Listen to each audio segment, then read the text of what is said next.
We live in a global world these days, and everybody sees that what happens in one end of the world has significant impact on the other end of the world. El estado en el que está la economía mundial pues llama en este momento más que nunca a diálogo. Todos estos actores tienen una voz, tienen una experiencia que compartir y que necesitamos buscar mecanismos de llegar a acuerdos básicos sobre cómo avanzar en el futuro. What you want to get right is one size doesn't fit all, but then there's still got to be some common principles about driving towards performance.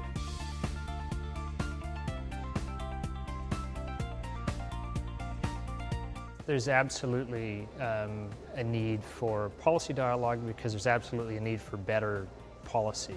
Policy dialogue can be very helpful in getting our ideas much clearer about, how states and markets, for example, interact with each other in a productive way. Las políticas tienen que ser multidisciplinarias, tienen que abordar, eso solamente sirve como ejemplo, tienen que abordar los temas medioambientales, tienen que abordar los temas laborales, tienen que abordar los temas de productividad. Non pas avoir des recettes à appliquer, mais avoir l'excitation à réfléchir et à innover. And oftentimes when our developing countries want to engage in the policy dialogue, they would like to have some specific experience from one of the developed countries. So if OECD can help ADB tap the source of knowledge, not just on money part, but before the money can flow.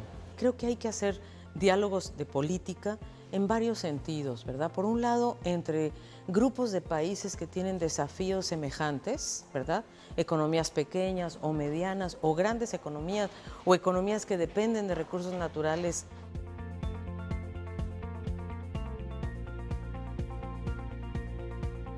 I think the fact that the OECD looks at all policies, across the board,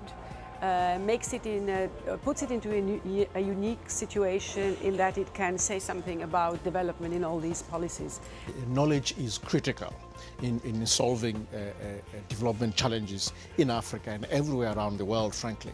And the OECD is well placed to do this, to drive knowledge generation, but also to drive knowledge sharing. The role of OECD, also in facilitating processes such as the so-called South-South cooperation, or especially the so-called triangular cooperation. As OECD is going into a new strategy, it would become very important to ensure the coherence of the strategy, in the sense that how at an aggregate level, at a supra-regional or a supra-country level, it establishes the internal coherence of its own tools, as well as the external coherence with the other modes of operation between aid and trade, investment and trade, and many other issues, particularly when the new risks are there like climate change.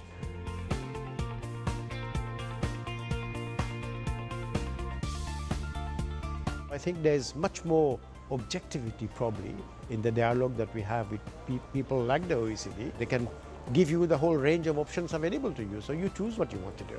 So I think there's value to that, and I think there's some synergies between that kind of approach and that of the World Bank or the Fund or a regional development bank or a regional economic commission. OECD tenga una estrategia de desarrollo, me parece que nos da un marco general que nos permite ver dónde logramos las complementariedades y dónde logramos ser más efectivos en las acciones de cooperación. Los bancos regionales o con las comisiones económicas de Naciones Unidas para las distintas regiones del mundo son realmente compañeros importantes y me parece que ellos podrían retroalimentar a la organización con una serie de información, pero al mismo tiempo la organización le permitiría a los bancos regionales el poder tener una vocación más global en lo que es el análisis de las mejores políticas públicas. And where OECD has comparative advantage, it is very deep understanding analysis of economic and political processes in the countries.